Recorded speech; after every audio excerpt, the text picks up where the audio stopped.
Bwana Yesu asifiwe.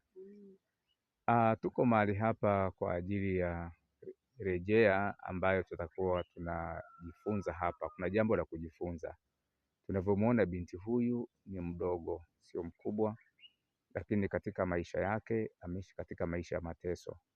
Binti huyu katika maisha yake alikuwa kuna kitu anakifanya lakini hakipendi.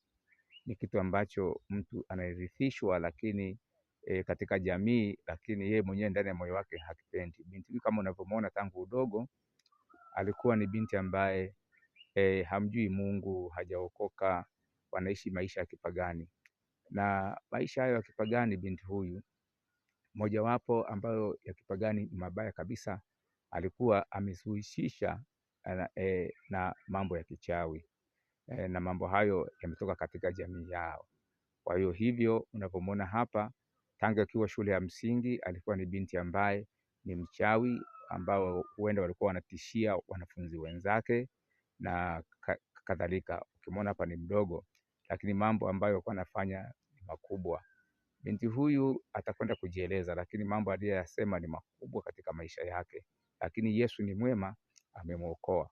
Na bado Yesu alivyomwokoa, lakini bado kuna vita vikali vinapambana katika maisha yake.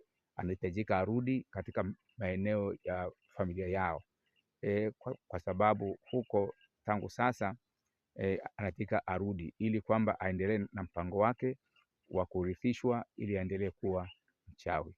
Hivyo basi utakapokwenda kumsikiliza utajua mambo mengi, jinsi ibilisi anavyoekeza kwa watoto wadogo.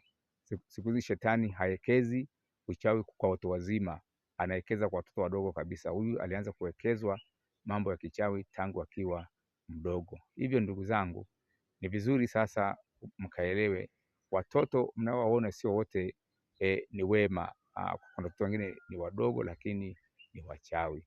Hivyo basi katika kipindi chetu kinachofuata binti huyu atajieleza, lakini kwa sasa mimi najaribu kumtambulisha kwenu kwamba ni binti mdogo.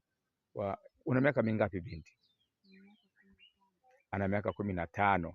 Unaweza kuona hii miaka 15, huyu binti kurudi chini alikuwa ni mchawi, wakienda sehemu mbalimbali, wakitumwa sehemu mbalimbali, na pia walikuwa na magrupu yao ya kutembea, hawatembei na watu wengine ili wasijue mambo yao na kadhalika.